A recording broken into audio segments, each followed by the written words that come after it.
An intergender match, a main event that seemed like it was two managers facing off, but it was definitely not that at all.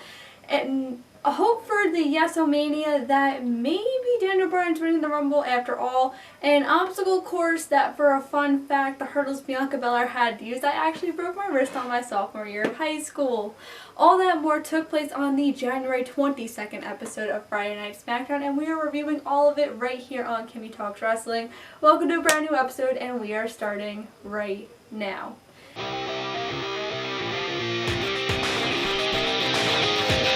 Now, in high hopes for an amazing SmackDown after a horrendous Raw and an OK AEW Dynamite, SmackDown is actually the show that all the wrestling fans wanted all week long. And they delivered so much. Starting off with what seemed as if maybe Adam Pearce and Paul Heyman were going to wrestle. Oh boy. SmackDown starts with Roman Reigns coming to the ring saying how he still defends his championship and wrestles all the time when he has his lagging injuries, complaining that his shoulders hurt, his knees hurt, his ankles have been bad since college, and his back hurts from carrying the company for years. Okay, Roman. Adam comes out and says that he's sick and tired of Reigns, making fun of him. Paul begins to add in onto the humor, and Pierce says it straight. He doesn't expect it from Heyman. Heyman then goes all New York style from a fellow New Yorker. Good job, my friend. Saying that in an old-fashioned fight, they are going to battle in the main event, Adam Pearce versus Paul Heyman. Or so we thought. A little bit later on in the show, Reigns says that, handing the microphone to Paul Heyman was for him to do what he does best.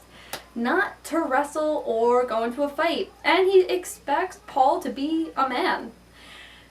Whatever that was to mean. We get to the main event. Pierce is all taped up and ready, and as Paul is walking into the ring, he slips on the stairs twice. And he goes, well, in a quote from your book, everything's just subject to the change. Reigns comes out and starts to beat up Adam Pearce, where Kevin Owens, who was told not to arrive at the Thunderdome because Reigns has pulled some strings to make sure he wasn't there, appeared. Beat up Roman Reigns and absolutely demolished him, standing strong as SmackDown goes off the air, screaming at Paul, you have nothing to say? For once in your life, you have nothing to say to me? Maybe Kevin will be the last man standing at the Royal Rumble. That's probably not happening.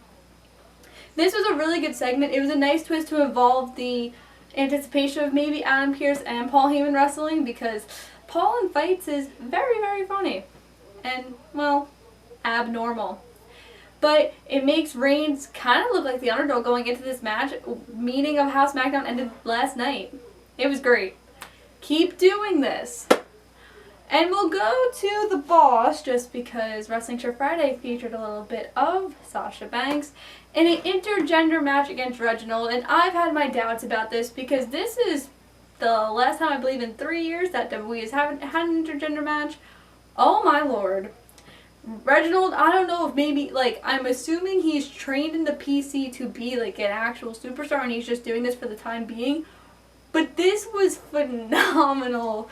From start to finish, just entertaining. They took shots. They took shots at Carmella, with the little champagne, and Carmella was next to Corey on commentary, even though she didn't do commentary. And this match maybe lasted about 8 minutes, but it was back and forth entertainment when Sasha Banks made Reginald tap out. And it looks like we're getting Carmella versus Sasha Banks at the Royal Rumble again. I don't know why, but I'm just going to go with it. Like I said, it was a great match. It adds to the story, but Sasha, it's time to focus on the EST of WWE, because next up was Bianca Belair and Bayley in an obstacle course. Now, I had figured, it was going to be the typical obstacle course segment where the heel wasn't going to participate and the face was just going to go, but no. First of all, Bayley completes the obstacle course first, but it's scaled down, so the hurdles are a lot smaller, just like training hurdles, and the fireman's carry only had to include Chad Gable, to where Bianca Belair had standardized hurdles, but again used for training, that's why I broke my wrist on them, and instead of fireman carrying Chad Gable, she had to fireman carry Otis. And she destroyed it, and destroyed Bayley's time with 17 seconds to spare, while the EST then got very much ding-dong helloed and got beat up with the basketball hoop and the basketball itself, and Bianca Belair was left, well, not standing tall. This was probably the most entertaining thing that they've done with the obstacle course segment. I thought it was great, and I'm hoping Bianca wins the Rumble, even though my new pick is Alexa Bliss. But that's all for next week's video with Izzy. And poor Billie Kay just got kicked out of the Riot Squad. My girl. So for whatever reason, Charlotte and Asuka were on SmackDown for no apparent reason, because it was basically a squash match, but whatever. And they were wrestling Ruby Riott and Liv Morgan. Now this was a good back and forth match until Billie Kay thought she was being helpful by distracting the referee, and it was while Ruby was getting the pin, and well, they lost. We then go to a backstage segment where Billie talked to Sonya and said, you know what, I entered you guys all in the Royal Rumble, we can practice, this is great. To which Ruby and Liv say, look, our squad is better without you and we are moving on. Now, I've seen this assumption on Twitter and I'm going to have to believe it too. I think that Billie is using the Riot Squad because she's mad that they broke up the Iconics. Hopefully the Iconics will be going back to SmackDown, beating Charlotte and Asuka for the tag team titles, and we'll be using them properly because Asuka still really doesn't have a feud, and the last time it was defended on a pay-per-view was Clash of Champions. But Daniel Bryan, Royal Rumble.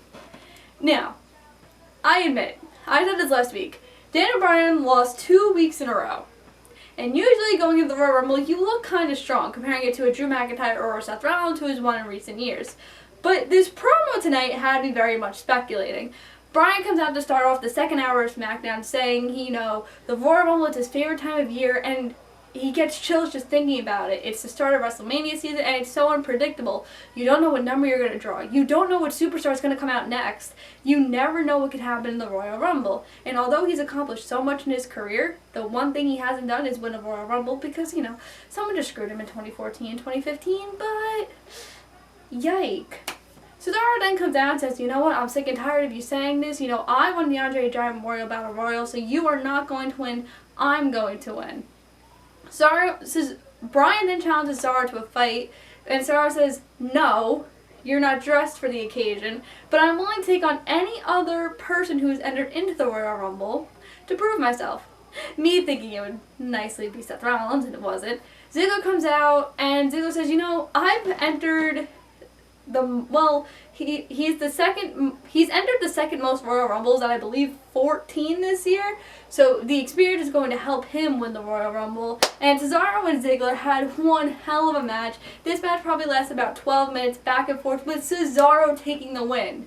While Bryan was on commentary though, speaking highly of Cesaro, speaking kind of highly on Ziggler, and very much speaking about how Sami Zayn was protesting because, it's an injustice that no one is treating Sami fair. It makes me believe that Bryan might be winning the Rumble. He is the favorite right now, I believe at positive 150 if you're a betting odds type of person. But maybe I'll be going with my pick of Shinsuke Nakamura. Again, that's something with Izzy. But I thought it was really good. I think this makes Bryan look strong, even though match-wise he hasn't really. And who knows? Anything could happen. Right, D-Bry? All in all, this was an excellent episode of SmackDown. Every segment made sense. It was clean. Not really a lot of botches, unless someone's going to comment that I missed something. But it was great start to finish, and it makes me so excited for next week. Kind of makes me excited for Raw, even though I know that's not going to be that good. And yeah. Make sure to like this video, comment what you thought about SmackDown. Click that button for notifications, and subscribe. And I will see you guys Tuesday for our Raw review. Bye, guys.